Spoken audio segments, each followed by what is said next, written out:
I've been using the Sony A7R Mark IV for around 2 weeks now, and honestly it's a brilliant camera for photographers. If you want a camera that can give you insane cropping power, amazing detail, and can pretty much handle whatever you throw at it, then this might be the camera for you. This camera is around 6 years old, it got released back in 2019, and honestly I'd probably say it still competes today with some of the newer cameras that are out in 2025. And in this video I want to talk about some of the features and benefits this camera has for any photographer. So yeah, this right here is the Sony A7R Mark IV. Now this is a camera I wanted to get my hands on for quite some time now. It's probably my dream camera. I've been wanting this camera ever since I started photography back in 2020. It's not the newest body anymore, and I feel like because of that, people don't give it the recognition that it deserves. Sony's released so many cameras since then that it's easy to forget how good of a camera it actually is. And with the Sony A7R Mark V being brought out back in 2022, people still wonder if this camera is still worth buying in 2025. Well, in this video, I want to explain to you why it absolutely is. Now, the main point is the sensor.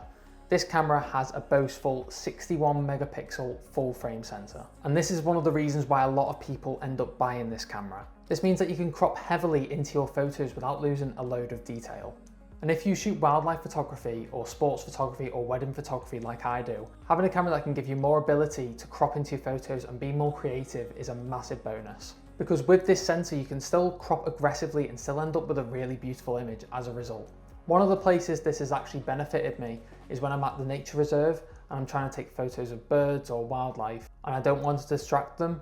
Having a camera that has 61 megapixels allows me to crop in just that little bit more when I'm post-processing, and the detail that I get from the image is actually unreal. It gives you so much flexibility that it actually feels like it's cheating in some ways. Having a camera that has file sizes that big and it's that detailed, it just means you can take a photo of something and turn it into something completely different if you wanted to. It's that powerful. It's not even just for wildlife though. In terms of landscapes or portraits or even the headshots that I've done recently, the detail that I get from this camera when it comes to editing is actually unreal. Another thing I absolutely love about this camera is the APS-C mode, which is also known as the crop mode. Now this mode gives you a 1.5 times crop onto your image, which basically turns this 61 megapixel sensor into a 26 megapixel sensor, which is a lot more than full frame cameras give you at their highest resolution, such as the Sony A7 Mark II, which gives you, I think it is a 23.8 megapixel sensor. So this camera, when it's in its crop mode, has a larger resolution sensor than the A7 II does at its maximum, which is absolutely crazy. When it comes to wildlife, if I wanted to just get a bit more reach with my image and I don't fancy cropping in post, I can easily put it into crop mode by using one of the custom buttons that's on the camera. And when I have the crop mode enabled, it feels like I've got two cameras in one.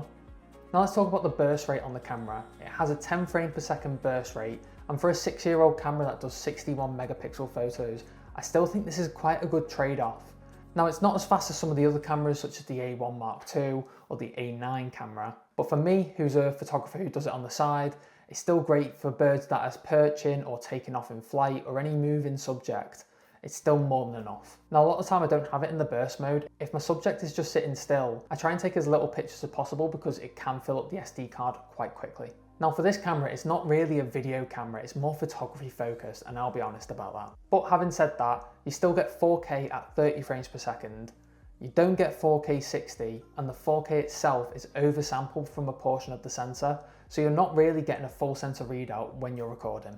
Now to me, the footage still looks clean, sharp and usable, especially if you're shooting stuff on YouTube or if you want to post stuff onto social media. It's just not designed to compete with some of the high-end video-centric cameras, such as the A7 IV for instance. Now let's talk about some of the photography that I've got where I feel the A7R Mark IV really shines. As I've said before, the image quality is literally ridiculous. File sizes are quite big, but I kind of like that because it gives me more flexibility when I'm editing my photos. It has a lot of dynamic range, which means I can still retain a lot of details in the shadows and the highlights. And since it's a Sony camera, the colours are always really good. For a 6-year-old camera, I still believe it still competes today in 2025. Another strong point is the autofocus system. Now for an old camera, I'm really impressed with the eye autofocus. It's really sharp and it's really quick. The subject tracking is still really quite good as well. And even though it doesn't have Sony's newest autofocus system embedded into the camera, I still think it's really effective. And for an old camera, I don't really see it sort of hunting for focus at all. I find it quite reliable on the few times that I've took it out with me. And one thing I'd say is if you don't want to buy a brand new wildlife camera and you want something used that can still do a really good job, I'd highly recommend picking up this camera. Now this next point is something that's really important if you shoot professionally, and that is the dual SD card slots.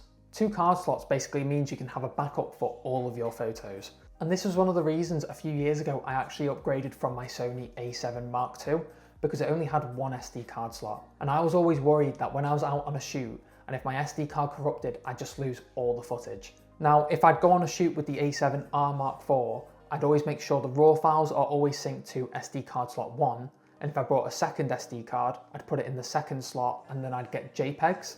And this is really good if a client wants a fast turnaround, so then I could always use the JPEGs just to send it over to them.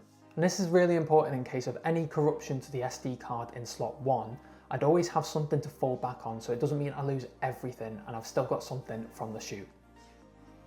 Now let's talk about the ergonomics and limitations of this camera. Now compared to the Sony A7 Mark IV, it is a lot smaller, and it does have a really nice thumb grip along the back of the camera, and there is a finger grip just below the aperture ring, which feels really comfy, and it always doesn't feel like it's just going to fall out of your hand. With it being a smaller camera as well, it always feels nice to carry around, and it can fit easily into any of my bags. However, it is not a perfect camera. One of the biggest drawbacks I have about this camera is that the screen is a tilt screen and it doesn't fully articulate, such as the A7 Mark IV or any of the newer cameras that are out.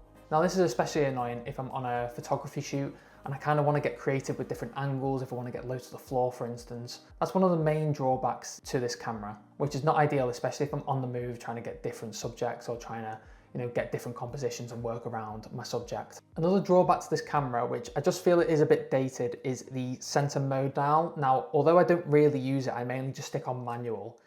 If I wanted to change modes, I'd have to press the center button in and then twist, rather than just being able to twist it, which is not really that much of a limitation for me personally, but I feel like if you were going to buy the camera, I just feel like it's just an extra step you'd have to do when you're on a shoot and you need to switch modes, for instance. So that's probably one of the things that I would say is a bit of a drawback. But in total, the biggest reason as to why the A7R Mark IV still makes sense in 2025 is the price. This was my dream camera, and when it launched, it was quite expensive. But thanks to used markets such as MPB, I'd say the price is a lot more reasonable.